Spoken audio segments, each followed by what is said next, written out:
ሰላም ናችሁ? እንዴት ናችሁ? የእግዚአብሔር ሰላምና ጸጋ ይብዛላችሁ። በረከት በቀለ እባላለሁ። በብሌሲንግ ፎርኔሽን ኢትዮጵያ ውስጥ አገለግላለሁ።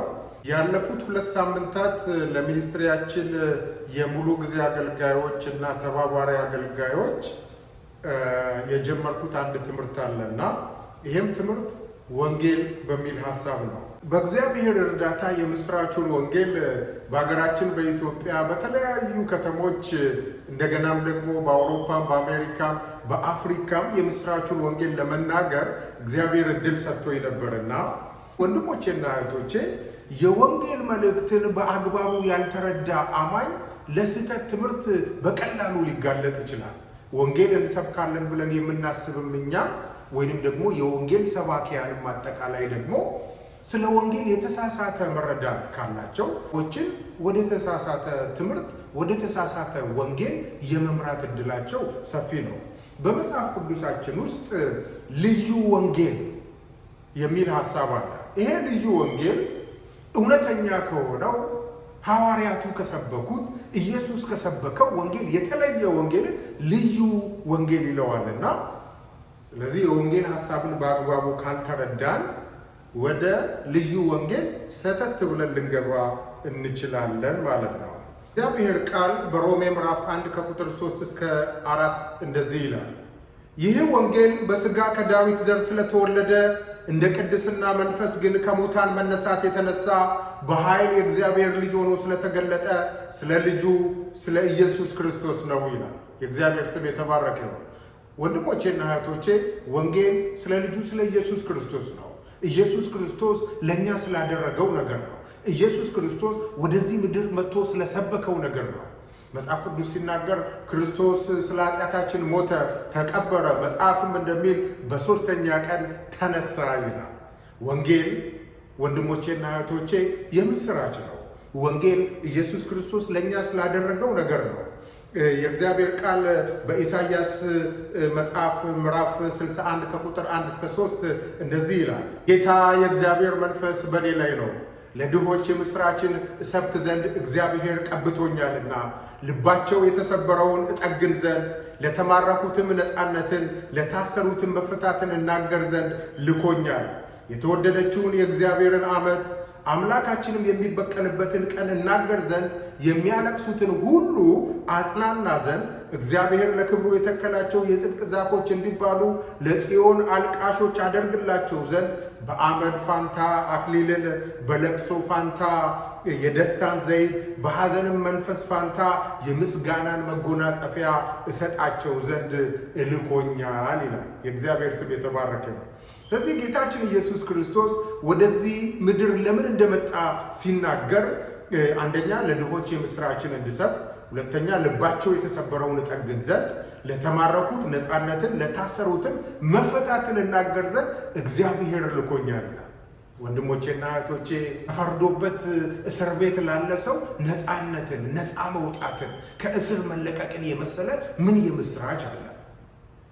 በዚህ ክፍል ውስጥ ጌታችን ኢየሱስ ክርስቶስ ሌላ ምን ይላል? ለተማረኩትም ነፃነትን ይላል። የተማረከ ወታደር በጠላት እጅ ላይ ለወደቀ ወታደር የጓደኞቹ መምጣት፣ የእሱ ወገኖች መምጣት፣ እሱን ነፃ ለማውጣት መምጣት ልብን እንደሚያስደስት ያለ ነገር ምንም ያለ ነገር አይመስለኝም። ተማርካችሁ አስቡ። ግን የእናንተ ወገን እናንተን ሊያድናችሁ ሊታደጋችሁ ጠላታችሁ ከያዘው መሳሪያ የበለጠ ነገር ይዞ መጥቶ እናንተን ሊያድናችሁ እንደመጣ መንገድ ላይ እንዳለ ስታውቁ የሚሰማችሁን ደስታ አስቡት።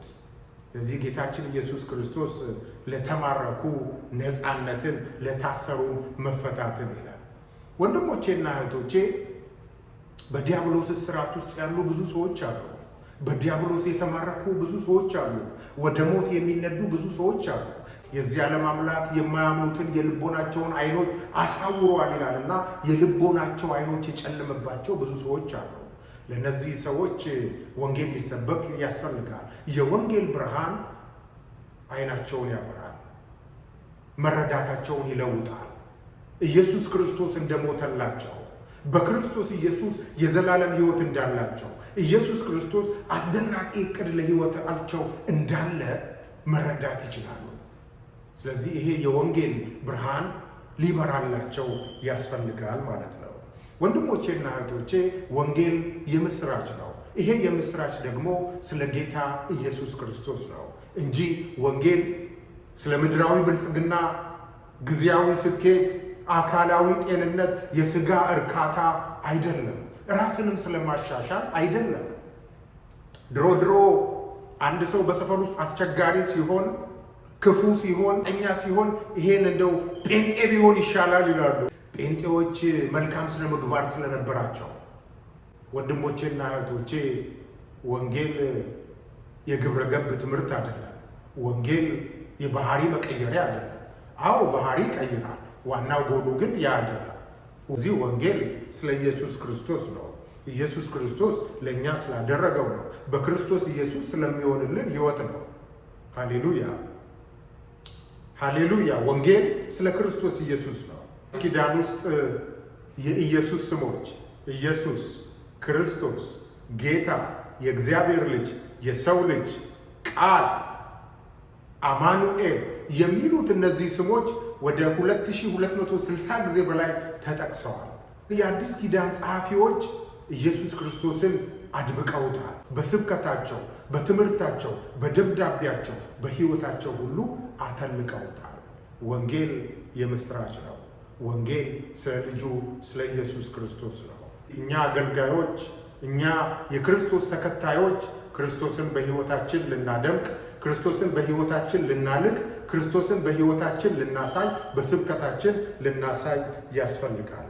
ኢየሱስ ክርስቶስ ያድናል። ወንጌል ይፈውሳል፣ ይለውጣል፣ ያድናል። ወዳችኋለሁ። ተባረኩ።